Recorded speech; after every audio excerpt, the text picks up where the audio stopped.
Module 1. Introduction to the Essentials. European legislation requires that handling, preparation, processing, packaging, and any other forms of food processing is done hygienically, with hygienic machinery and in a hygienic premises. Additionally, the United States Department of Public Health conducted studies in the 20th century. These studies led to the conclusion that effective disease prevention requires the application of comprehensive food sanitation measures from production to consumption. So now, the FDA Food Code requires that employees are properly trained in food safety, including food allergy awareness, as it relates to their assigned duties. In both Europe and the United States, compliance to the standards of food safety is absolutely necessary. The Essentials course is designed with both the European and American standards in mind. We have looked at the similarities and taken into consideration the few minor differences to harmonize the global standard of food safety in this course. Take some time to look at the two documents with the web addresses typed out in this video, or go to the resource links in this course. These documents are great resources to have at one's fingertips when more in-depth understanding of a regulation is required for any particular situation. Let's look at the cost of foodborne illness. Before we get into all the essentials of food hygiene, it is important to understand the true cost of not following proper practices essential to proper food handling. No food service operation ever wants to be the cause of a foodborne illness outbreak. A failure in good management to educate and follow up with food handlers may lead to an increased risk in an outbreak occurring. There are many costs, above and beyond the financial, that impact a business. We will explore these costs starting with A. Complaints. From customers to employees, when a foodborne illness is reported, the business will hear complaints. These complaints contribute to a potential loss of business revenue and hurt the company's reputation. B. Food poisoning outbreaks.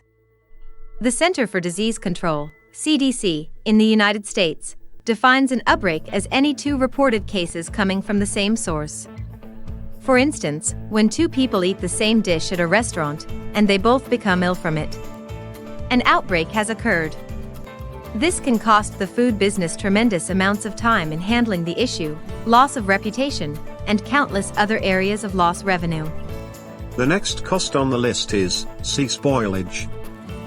Spoilage is a primary contributor to foodborne illness.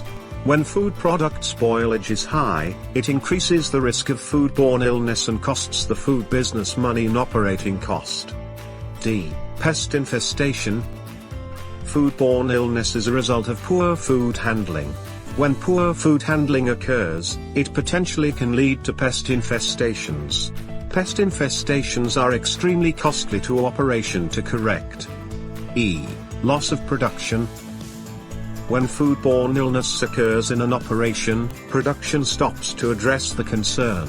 Without production meeting minimum levels, the food business is losing money. F. Fines. Foodborne illness outbreaks can lead to fines from oversight institutions, EU and FDA, as well as legal cost for infected individuals. In the resource modules, look for Cost of Foodborne Illness, the document titled Economic Impact of Food Safety Outbreaks on Food Businesses. Written by Malik Altaf Hussain and Christopher O. Dawson.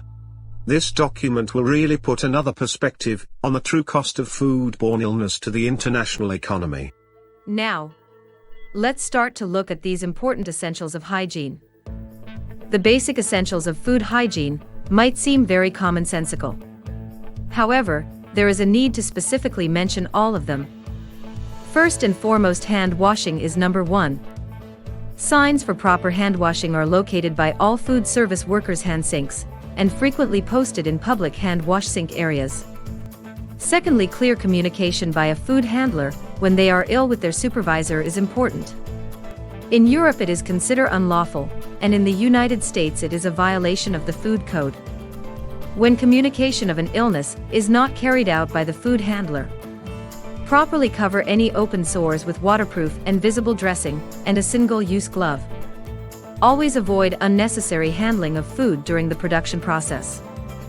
Don't smoke nor consume food and beverages in food production areas.